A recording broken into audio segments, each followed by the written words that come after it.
അടുത്തതായിട്ട് നമുക്ക് പഠിക്കാനുള്ളത് statement of changes in equity. ഇക്വിറ്റിയിലുള്ള ചേഞ്ച് കാണിക്കുന്ന ഒരു സ്റ്റേറ്റ്മെൻറ്റാണ് statement of changes in equity. The statement of changes in equity shows information about the increase or decrease in net asset or wealth of an entity. നമുക്കറിയാം equity എന്ന് പറയുന്നത് share ഹോൾഡറുടെ വെൽത്താണ്. ആ share ഹോൾഡർക്ക് കമ്പനിയിലെ ആസ്തി കാണിക്കുന്നതാണ് അയാളുടെ ഇക്വിറ്റി. അപ്പോൾ അതുകൊണ്ട് തന്നെ ഈ സ്റ്റേറ്റ്മെൻറ്റ് ഷോസ് ചെയ്യുന്നത് എന്താണ്? Increase or decrease in the net assets, അയാളുടെ നെറ്റ് അസറ്റ്സ് അല്ലെങ്കിൽ അയാളുടെ വെൽത്ത്, ആ കമ്പനിയിലെ വെൽത്തൊക്കെ ഇൻക്രീസ് ഓർ ഡിക്രീസ് കാണിക്കുന്നതിനാണ് എന്ത് പറയുന്നത് കമ്പനിയുടെ statement of changes in equity എന്ന് പറയുന്നത്.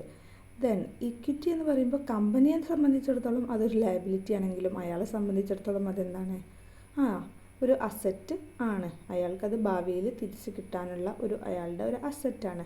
സോ അതിലുള്ള ഇൻക്രീസ് ഓർ ഡിക്രീസ് നമുക്കറിയാം. ഷെയർ പ്രൈസ്, നമ്മുടെ ഷെയർ പ്രൈസ് ഇൻക്രീസ് ചെയ്യാറുണ്ട്, ഡിക്രീസ് ചെയ്യാറുണ്ട്. കമ്പനിയുടെ ഷെയർസ് നമ്മുടെ എന്തെങ്കിലും ഒരു പ്രശ്നം, അത് നാഷണൽ ലെവലിലായിക്കോട്ടെ ഇൻ്റർനാഷണൽ ലെവലിലായിക്കോട്ടെ, അതിൽ എന്തെങ്കിലും ഒരു കാര്യം നടന്നിട്ടുണ്ടെങ്കിൽ, ഇൻസിഡൻറ്റ് ഉണ്ടായിട്ടുണ്ടെങ്കിൽ ഷെയർ പ്രൈസ് കുറയാറും കൂടാറൊക്കെ ഉണ്ട് അല്ലേ? അപ്പോൾ അതേപോലെ തന്നെ അതിൻ്റെ ഇൻക്രീസ് ഓർ ഡിക്രീസ് കാണിക്കാൻ വേണ്ടിയിട്ടാണ് ഇത് പ്രിപ്പയർ ചെയ്യുന്നത്. Then Indian Accounting Standard 1 requires the preparation of statement of changes in equity as a separate statement. Indian Accounting Standard പ്രകാരം then Indian Accounting Standard requires the statement of changes in equity to be shown as part of balance sheet. Balance ഷീറ്റിൻ്റെ ഭാഗമായിട്ട് തന്നെ changes in equity എന്ന statement കാണിക്കണമെന്നാണ് നമ്മുടെ Indian accounting standard 1 പ്രകാരം പറയുന്നത്. It provide a reconciliation between equity at the beginning of an accounting period and equity at the end of an accounting period. നിങ്ങൾക്കറിയാം reconciliation statement നമ്മൾ prepare ചെയ്യാൻ പഠിച്ചിട്ടുണ്ട് higher secondary ലെവലിൽ. എന്ത് ചെയ്യാണ്? ബാങ്ക് സ്റ്റേറ്റ്മെൻറ്റിനെ റീകൺസൈൽ ചെയ്യാണ്, പാസ്ബുക്കിനെയും ബാങ്കിലെ സ്റ്റേറ്റ്മെൻറ്റിനെയും. അതേപോലെ ഇവിടെ ഓപ്പണിംഗ് ബാലൻസിനെയും ആ വർഷത്തെ ഇൻക്രീസ് ഓർ ഡിക്രീസ് ഒക്കെ അഡ്ജസ്റ്റ് ചെയ്തിട്ടുള്ള ക്ലോസിംഗ് ബാലൻസിനും തമ്മിൽ റീകൺസൈൽ ചെയ്യുക, അത് മാച്ച് ആക്കുക. അതാണ് ഇവിടെ ചെയ്യുന്നത്. Then components of elements of changes in equity. Just അതിൻ്റെ കോമ്പോണൻസ് ഒക്കെ നോക്കുക. ഓപ്പണിംഗ് ബാലൻസ് ആണ് ഫസ്റ്റ് കാണിക്കുക. Balance of share holders equity reserve at the start of the comprehensive reporting period.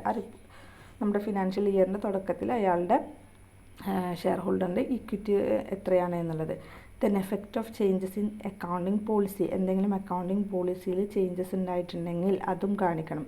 Effect of correction of prior period error, prior പീരിയഡിൽ എന്തെങ്കിലും error ഉണ്ടായിട്ടുണ്ടെങ്കിൽ ആ error നമ്മൾ കറക്റ്റ് ചെയ്യുമല്ലോ, അതിൻ്റെ എഫക്റ്റും നമ്മൾ എന്ത് ചെയ്യണം? ചേഞ്ചസ് ഇൻ ഇക്വിറ്റി സ്റ്റേറ്റ്മെൻറ്റിൽ കാണിക്കണം. റീസ്റ്റേറ്റഡ് ബാലൻസ്, അതായത് equity attributable to stock holders at the start of the comparative period after adjustments in respect of changes in accounting policies and correction of prior period errors. നമ്മൾ പറഞ്ഞ accounting പോളിസീസും prior period കറക്ഷനൊക്കെ ചെയ്തിട്ട് ആ restated amount ഉണ്ടല്ലോ, അത് എത്രയാണ് ആ ഷെയർ ഹോൾഡറിനുള്ളത് എന്നുള്ളതും കാണിക്കണം. Then changes in share capital, during the പീരിയഡിൽ ഷെയർ ക്യാപിറ്റലിൽ എന്തെങ്കിലും റിഡംഷനും കാര്യങ്ങളൊക്കെ ഉണ്ടായിട്ടുണ്ടെങ്കിൽ അയാളുടെ ഫിഗറിന് എന്തെങ്കിലും അഡീഷൻസ് വന്നിട്ടുണ്ടെങ്കിൽ, അയാൾക്ക് എക്സ്ട്രാ എന്തെങ്കിലും കിട്ടിയിട്ടുണ്ടെങ്കിൽ അതൊക്കെ എന്ത് ചെയ്യണം? ഈ ഷെയർ ക്യാപിറ്റലിനോട് കൂടി ആഡ് ചെയ്യുന്നത് കാണിക്കണം. ദെൻ ഡിവിഡൻറ്റ്, അയാൾക്ക് കിട്ടുന്ന ഡിവിഡൻറ്റ് എന്ത് ചെയ്യണം? കാണിക്കണം. Income or loss of the period, ആ വർഷം അയാൾക്ക് ഇൻകം ആണോ, പിന്നെ അഡ്ജസ്റ്റ്മെൻ്റ് ഒക്കെ ചെയ്തിട്ട് ഇൻകം ആണോ ലോസ് ആണോ എന്നുള്ളതും എന്ത് ചെയ്യണം? കാണിക്കണം. Then changes in revaluation reserve amount ഉണ്ടാവുമല്ലോ, അയാളുടെ ഒരു പോർഷൻ അയാൾക്കും കൂടി ഉള്ളതാണ്. Then revaluation gains and losses recognised during the period must be presented in the statement of changes in equity, അതും എന്ത് ചെയ്യണം? സ്റ്റേറ്റ്മെൻറ്റ് ഓഫ് ചേഞ്ചസ് ഇൻ ഇക്വിറ്റിയിൽ ഷോ ചെയ്യണം.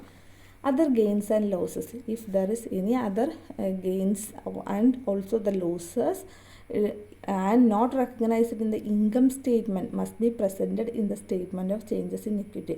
അങ്ങനെ എന്തെങ്കിലും ഗെയിൻസും ലോസസും ഉണ്ടായിട്ട് അത് നമ്മുടെ ഇൻകം സ്റ്റേറ്റ്മെൻറ്റ്സിൽ പ്രോഫിറ്റ് ആൻഡ് ലോസ് അക്കൗണ്ടിലൊന്നും കാണിച്ചിട്ടില്ലെങ്കിൽ അത് എന്ത് ചെയ്യണം? നമ്മൾ ഇവിടെ ചേഞ്ചസ് ഇൻ ഇക്വിറ്റിയിൽ കാണിക്കണം. എങ്ങനെ? As per accounting standard 19 employee benefit പ്രകാരം അക്കൗണ്ടിങ് സ്റ്റാൻഡേർഡ് 19 പ്രകാരമുള്ള എംപ്ലോയി ബെനിഫിറ്റാണ് 19 അത് പ്രകാരം കാണിക്കണം. Then closing balance it represent the balance of share holders equity reserve at the end of the reporting period are reflected in statement of financial position. Then ഇതാണ് format, നമ്മുടെ proforma of changes in equity SOCയുടെ format. എത്ര amount columns ഉണ്ട്? Note number ഉണ്ട്, share capital ഉണ്ട്, retained earnings ഉണ്ട്, security premium reserve ഉണ്ട്, revaluation surplus ഉണ്ട്, other reserves, total equity. Not number നമ്മൾ സാധാരണ നോട്ട് അക്കൗണ്ട് പ്രിപ്പയർ ചെയ്യുന്ന പോലെ നോട്ട് ടു അക്കൗണ്ട് പ്രിപ്പയർ ചെയ്യുക. ഇതിന് ആ നോട്ട് നമ്പർ വെച്ചിട്ടാണ് നമ്മൾ ഇവിടെ എന്ത് ചെയ്യേണ്ടത്, നോട്ട് നമ്പർ കാണിക്കേണ്ടത്. ഇതിന് ഷെയർ ക്യാപിറ്റലാണ് ഫസ്റ്റ് എമൗണ്ട് കോളം. പിന്നെ റീറ്റെയിൻഡ് ഏർണിങ്സ് ഉണ്ട്, അതായത് അയാൾക്ക് എന്തെല്ലാം ഏർണിങ്സ് ആണ് കിട്ടുന്നത്. ദെൻ സെക്യൂരിറ്റി പ്രീമിയം റിസർവിൻ്റെ പോർഷൻ ഉണ്ടെങ്കിൽ അത് കാണിക്കണം. ദെൻ റീവാലുവേഷൻ സർപ്ലസ് കാണിക്കണം. അതർ റിസർവ്സ് ഉണ്ടെങ്കിൽ അതൊക്കെ കാണിക്കണം. ഫസ്റ്റ് നമ്മളിപ്പോൾ പറഞ്ഞ ഐറ്റംസ് തന്നെ balance in the beginning, correction of prior period errors, changes in accounting policy, അതൊക്കെയാണ് ABC സെക്ഷൻ. ദെൻ അത് അണ്ടർലൈൻ ചെയ്തതിന് ശേഷം D section restated balance in the beginning. Then വീണ്ടും എന്ത് ചെയ്യുക, D സെക്ഷൻ അണ്ടർലൈൻ ചെയ്യുക. അതൊക്കെ ആഡ് ചെയ്യേണ്ടത് ലാസ്റ്റ്, അതുകൊണ്ടാണ് ഇങ്ങനെ ഓരോ സെക്ഷൻ ആക്കുന്നത്.